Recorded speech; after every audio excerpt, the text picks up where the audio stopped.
pinceau en guise de plume. Un pinceau en dérivant, une plume statique. Un pinceau en délire, une plume rougeâtre. Au nom de cette plume, je retranscris, expire et inspire, écrit pour elle. Le meilleur comme le pire, aiguisé sur l'essence de l'autre. La pupille dilatée, fragmentée. J'aborde les signes du destin, le cancre au fond de la salle. Le premier à être à la salle, le dernier dénoté.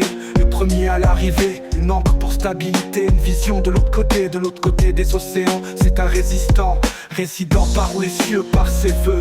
Les oiseaux voyagent à travers son horizon, à travers les énigmes de la vie. Celui-ci reste à sa vérité, ce qui en reste des blessures. Il en fait une lignée d'or. Or, où est donc le temps passé à se ressasser les mémoires, les lourds combats entre les barreaux et la corde?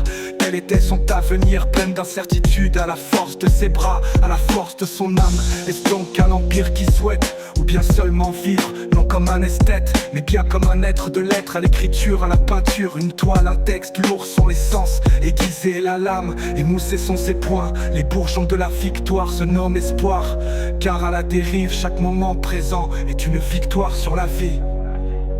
Une victoire à proprement nommer, celui d'être avec en adéquation à son nom, à son histoire, à sa liberté. Un pinceau dérivant, une plume statique. Un pinceau en délire, une plume rougeâtre.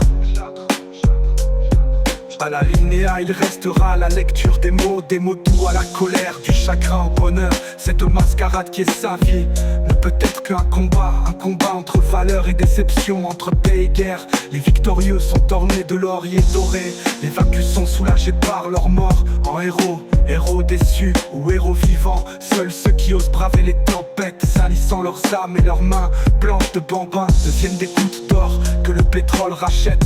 Les vivants diront, les silences dans les cimetières sont des havres de paix. Un pinceau en guise de plume. Un pinceau en guise de plume. Un pinceau et la plume. Chat rouge écrit, chat rouge parle.